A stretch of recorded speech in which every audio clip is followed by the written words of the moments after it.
Look at those shields. Oh, my gosh. I want one of those. I call this meeting of the Northeast Independent School District to order. Let the record show that a quorum of board members is present, that this meeting has been duly called, and that notice of this meeting has been posted in accordance with the Texas Open Meetings Act, Texas Government Code, Chapter 551. The board will now adjourn into executive session pursuant to the following sections of the Texas Open Meetings Act. Texas Government Code, Section 551.071, private consultation with the board's attorney.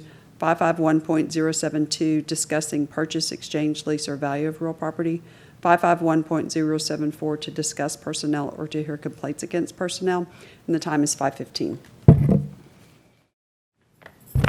Okay, the board will now reconvene into open session, and the time is 5:33. Item 4, matters from executive session. A, personnel, including but not limited to administrative appointments pursuant to Government Code Section 551.074.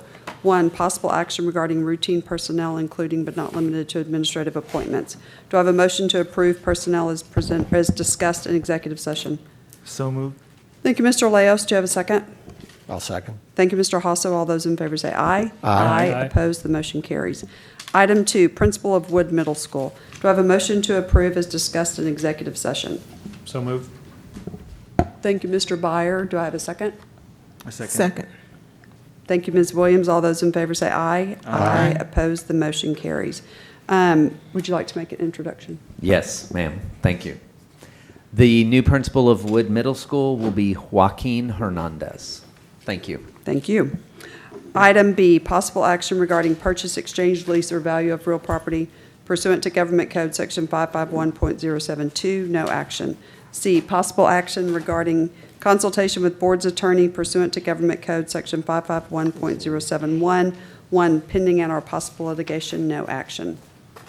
Item 5, board business. A, possible action regarding letter to Governor Greg Abbott regarding local discretion and flexibility in response to the COVID-19 pandemic. In March of 2020, schools across Texas were greatly impacted by the COVID-19 pandemic.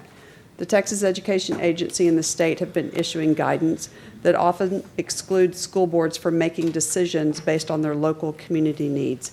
Flexibility and local discretion in response to the COVID-19 pandemic is necessary to preserve the school system's ability to ensure a continuity of education is maintained, along with safe and effective protocols. You all have received a copy of the letter that we propose sending to the governor, and basically there's 3 action items. The first is to enable the Board of Trustees and Superintendent to take immediate action limiting access to on-campus instruction beyond the current back-to-school transition process in the interest of further helping preserve public health and safety in light of the COVID-19 pandemic. Number 2 is to provide the Board of Trustees with funding stability by limiting the loss of revenue and reimbursing expenditures related to COVID-19.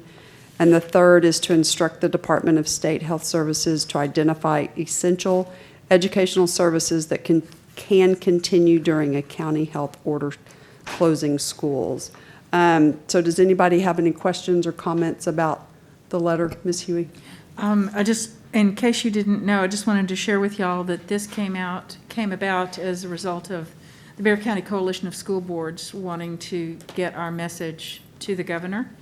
But each school district was encouraged to make it their own, which we've done, I think, a beautiful job. I think ours is much better. Thank you, Deb Caldwell. Yes, absolutely. Which I don't see Deb Caldwell, but thank you, Deb Caldwell. But, and we're a founding member of the coalition, so I'm very proud of that the coalition stepped up this way.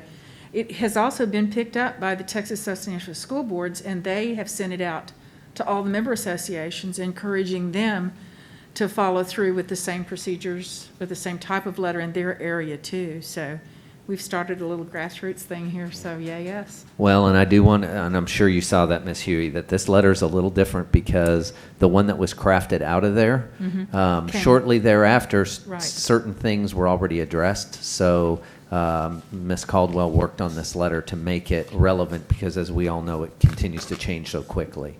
Yeah. So we shifted a few things over. Yeah, kudos to Bobby Blount. He wrote the original, and he wrote it quite a while back, and we've just been kind of wordsmithing it, two or three of us have, and then everything changed with the governor and stuff, so it's kind of like he anticipated, so I'm very proud that what we're doing is Yeah. going forward, so, yeah. Anybody else have any comments or questions? Okay.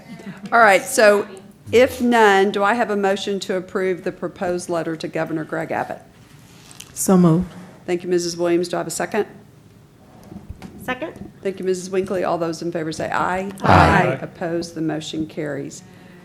Item B, Board Training, 1 Senate Bill 1566. And we have two lovely guests here, Deanne and Ed. Thank you for letting us take care of a little bit of business. I tried to speed it along as quickly as I could, but